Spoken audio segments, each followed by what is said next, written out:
The topic for the day is actually a question asked to me by my singing teacher in our office hour today, and that is, what is my biggest obstacle? Of course, when I was asked this, it was in the context of singing, but I want to ask myself this question in a more broader context. And I think the obvious answer here is relationships.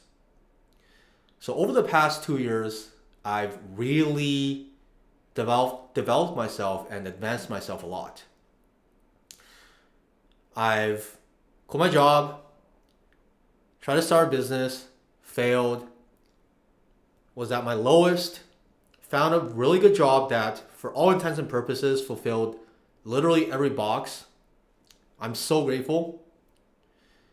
I was able to move out, buy my own place, and then here we are. I'm starting so many different things, and I'm also trying to maintain some of my older habits. However, there's one big lingering question here, and that is my relationships.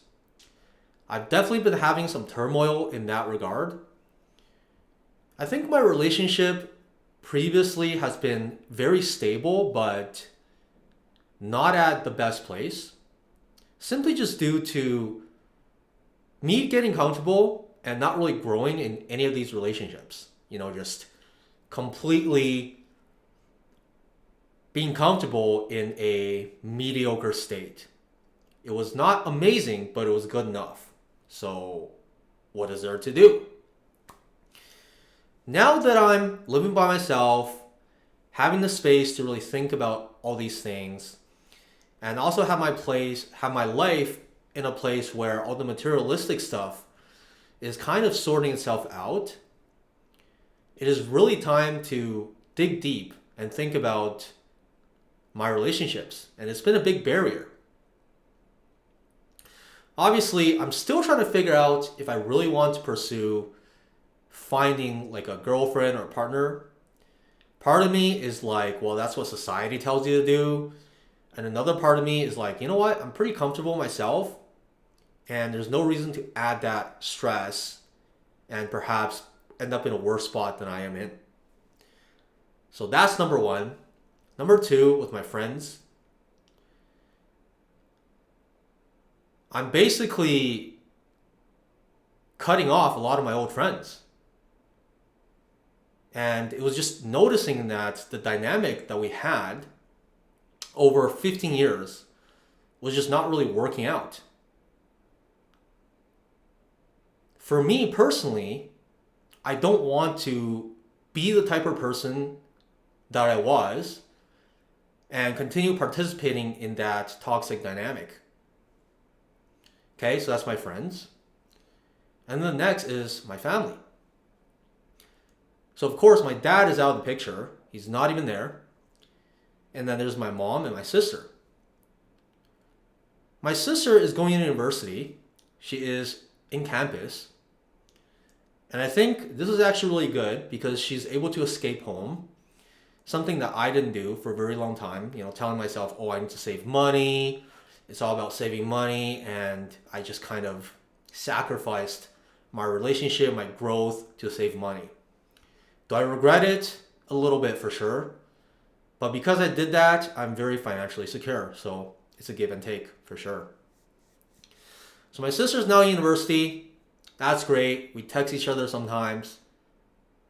And I think it's going to evolve there. She's a very avoidant person. That's just her coping mechanism with the dysfunctional family dynamics that we had. Whereas I'm more anxiously attached. Okay, with my mom. My mom now, for the first time in her life, is going to be by herself. I have Yumi here with me, my dog. And I send Yumi home 2-3 days a week because I have to go to work. And when I'm in the office, Yumi has separation anxiety. So she has to go home. But for the rest of the time, I have Yumi with me. So when Yumi's with me, my mom's just going to be by herself. Not sure how she's going to deal with it, but I'm already getting a lot of requests to help her with all the old things I've been helping her with. And I've been just declining it because at this point, either she gets my sister to help or she figures it out on her own. I'm not going to be taking care of her for the rest of my life. And that's just a boundary that I've set. In fact, every time I go back home now, she will bring up these things. And I just have to say no. You can either go to my sister or you can figure it out yourself. So yeah, I would say my relationships aren't in the best spot. Some things I'm working on is meeting new people, using apps, and just going out a bit more. And by apps, I don't mean dating apps. I mean like social apps, like Meetup, Time Left, things like that. And then try to cultivate the friendship, try to be a bit more proactive, and essentially give myself a chance because I've been overly investing in my old friendships, so much so that I completely neglected making new friends. Well, this video is getting a bit long and a bit rambly, so let's conclude this and to say that a huge barrier for me now is where I want to navigate in terms of my relationships. And that's really about it.